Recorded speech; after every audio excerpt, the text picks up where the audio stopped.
Anakin Skywalker was revealed to be talking to his former apprentice in the world between worlds. But what if that's not Anakin Skywalker?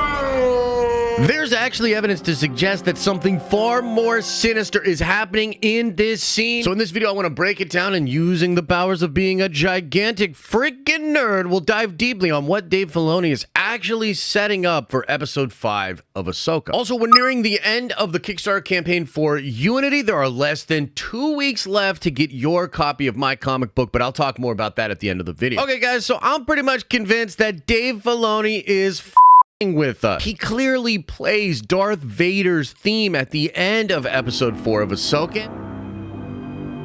And a lot of fans are pointing out that the lightsaber on Anakin's hilt looks more like the Darth Vader lightsaber than the Anakin lightsaber. So the question is, like, what the hell is going on? Well, I think in order to explain if this is Anakin, we need to explain what the world between worlds really is. This is a concept that is officially introduced at the end of Star Wars Rebels. The world between worlds appears to be some kind of a place between space and time where all moments in time merge together. In Star Wars Rebels, Ahsoka has a confrontation with Anakin, aka Darth Vader, on Malachor 5 at the end of season 2. And in that moment, she refuses to leave Anakin again, wants to revenge for Anakin by killing this new Darth Vader. And they have this epic fight, and then the temple kind of collapses. And at the end of that episode, we see Vader leaving, but for a long time, we didn't know what was going on with Ahsoka. This was during that time period where the Ahsoka Lives thing was trending. Dave Filoni even had a shirt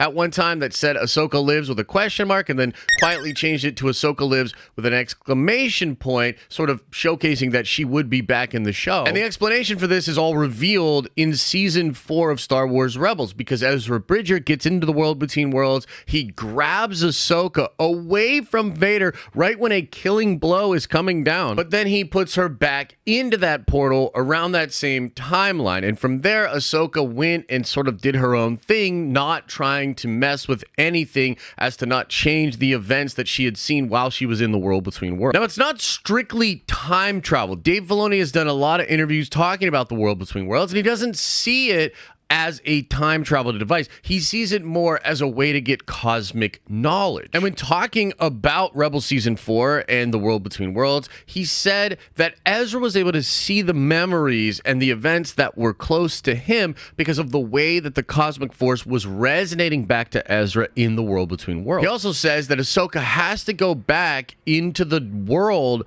that she left. She can't come out into a world with Ezra because that would break continuity and cause chaos. He says that everything would break if Ezra were to change some of the events that he's witnessing via the world between worlds. So again, Dave doesn't actually see it as this place to go into portals. He sees it as a place to understand things, to gain knowledge. But the Emperor badly wanted to get into the world between worlds, and it's even implied by some of his henchmen that they know whoever controls the world between worlds controls the universe. I think it's also important to note that the Mortis gods, the Father, the Son, and the Daughter, are somehow linked to the world between worlds. And when we first visit those characters in the Mortis arc in Clone Wars, there's a lot of visuals that seem similar to what Mortis is to the world between worlds. So I think it's possible that Mortis and the world between worlds are actually one and the same. And I think it's also important to note that during the Mortis arc in the Clone Wars, Ahsoka is actually killed on Mortis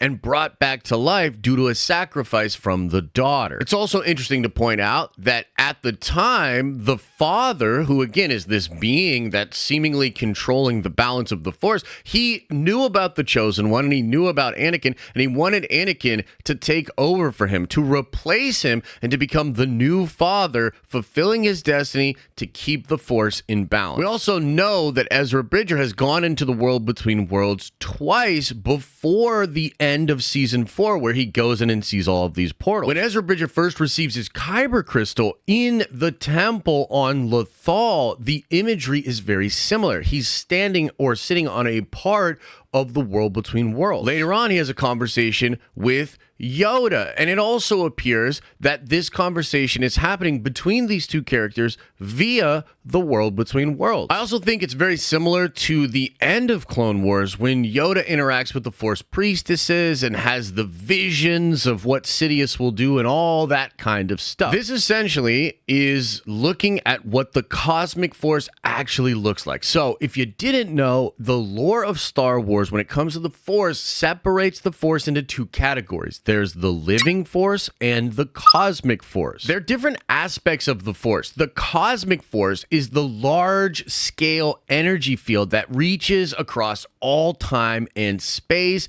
It is vast and unknowable, just like the universe itself. Living beings in the known universe generate the living force, which in turn powers the wellspring that is the cosmic force. All energy from the living force, from all things that have ever lived, feed into the cosmic force, binding everything and communicating to living beings via the midichlorian. So basically, a lot of Jedi are using powers of the living force, right? To be able to sense things, to be able to move things, maybe even force lightning. This is all the living force. But the cosmic force has to do with things like the Chosen One and destiny and even the Force Ghost, as we believe that when a Jedi or a Force user dies, their essence goes into the cosmic force, but some Jedi like Qui-Gon, like Obi-Wan, and like Yoda are able to come back from the cosmic force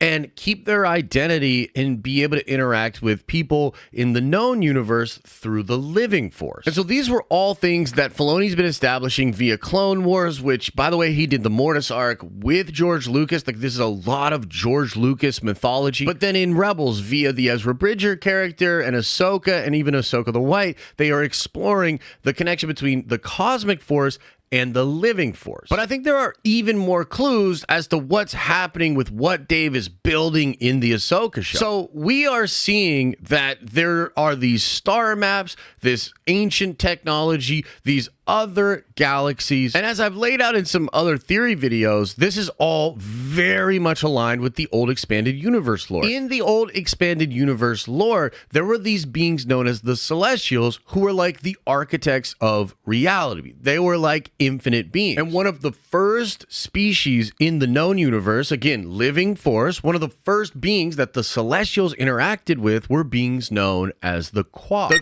Qua were taught secrets of the Force and dedicated themselves to the balance of light side and dark side. And a lot of people think that the Bendu is maybe one of the last remaining of the Qua. Also interesting, the Qua actually started on Dathomir. That's their home planet. But in a lot of the newer Star Wars stuff, especially the Filoni stuff, Dathomir is taken over by the Night Sisters and it's taken over by the Zabrak and the brothers. But it's rumored that we're going to learn that the Night Sisters actually come from this other galaxy that we're about to visit in the Ahsoka show. So it's possible that the Qua were wiped out by either the Night Sisters or the Rakkanan Empire, like in the expanded universe. But here's where it gets really crazy. You see, the Qua, based on some technology that the Celestials had, built these things called the Infinity Gates. And the Infinity Gates allowed them to travel from one world to another instantaneously. And so I think the Infinity Gates probably still exist out there. They might even be similar to this Scion and this hyperspace ring and the star map and all of that sort of stuff. I think the Mortis gods are the Celestials from the EU, and the world between worlds is their technology. It's their ability to sort of see over and watch over all of space and time. But I'm getting the idea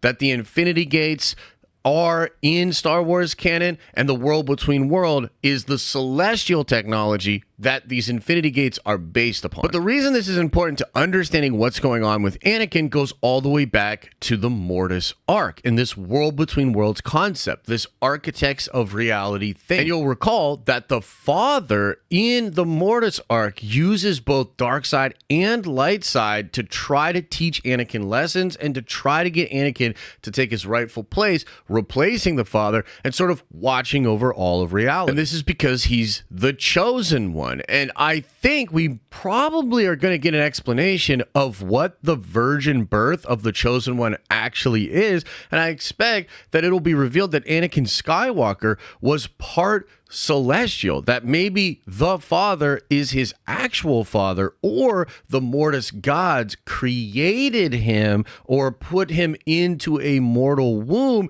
in order for him to walk a life as a mortal to then come back into this kingdom of heaven. And yeah, it's very similar to the story of some guy from 2,000 years ago. And you see, to me, this explains why they play the Darth Vader theme. This explains the possibility of why Anakin has that lightsaber. Because I think Anakin is going to show Ahsoka about the balance of the Force and basically explain to her that there's nothing she could have done to stop Anakin from turning to the dark side, that his destiny was to go from the light side, turn to the dark side, and then come back to a balanced place. And I think the Anakin that we're looking at the end of this episode is the father. I think he is now the actual Chosen One, in exactly the place he needs to be, watching over the galaxy and keeping the balance of the Force. I think Anakin has restored the balance to the Force, just like the prophecy spoke about. We've heard rumors that Anakin is going to show Ahsoka alternate versions of the timeline,